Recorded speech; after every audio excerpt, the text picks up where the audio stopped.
نيجي للدرجات عشان نشوف مين عمل ايه.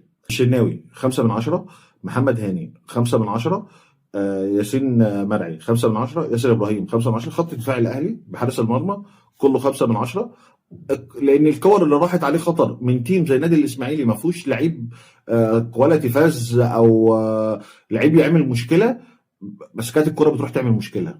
فده ان لعيبه الاهلي بقى لها كام ماتش بصراحه الخط الدفاعي بتاع الاهلي عايز شغل كتير، عايز شغل كتير جدا. فانت اي كره بتروح عليك بتعمل لك مشاكل حتى لو من كواليتي عامل زي كده. المفروض دفاع النادي الاهلي ده عشان كوره تعمل عليه خطوره يبقى انا بلاعب فريق تيم كبير.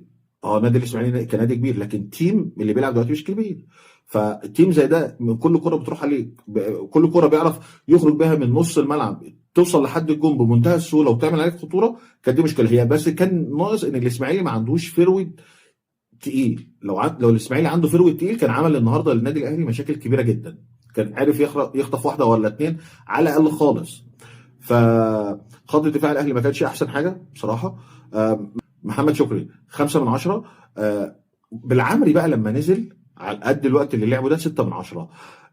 وده يفرق يا جماعه ما بين اللعيب الكبير واللعيب اللي مش كبير بصراحه. محمد شكري انا شايفه كده، في اهلاويه بيحبوه ما اعرفش ايه، بس انا شايف ان محمد شكري مش لعيب على مستوى النادي الاهلي. بالعمري لمسته للكوره انت واقف قدام لعيب، لا لعيب كبير. ولسه هتشوفه في الماتشات هيعلى جدا. يعني بالعمري ده لا لعيب كبير، لعيب كبير كبير كمان، والاهلي كان محتاجه جدا.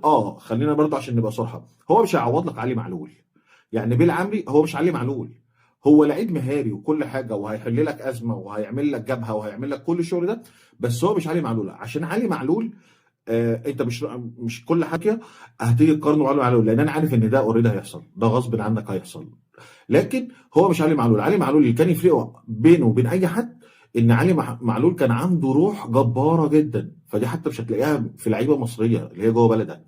فالمقارنه اي لاعب هيجي من بره بعلي معلول انت بتظلم اللاعب اللي جاي دلوقتي، وممكن تفشل لعيبه كتيره جايه ممكن يبقى ليها مستقبل كبير مع النادي الاهلي مش على نفس علي معلول، بس عشان انت بتقارنه بيه ممكن تحرم اللعيب ده، تحرم النادي بتاعك من ان هو يبقى موجود دايما، وتعمل عليه ضغط وتعمل عليه مشاكل، واللعيب يبقى مش عارف يأدي لانه عارف انه دايما بيتقارن مثلا بحد زي علي معلول. علي معلول ده اسطوره بصراحه. بن رمضان 8/10. بن رمضان زي ما قلت قبل كده، بن رمضان اللي بيلعب دلوقتي مش هو محمد علي بن رمضان بتاع كاس العالم للانديه خالص خالص.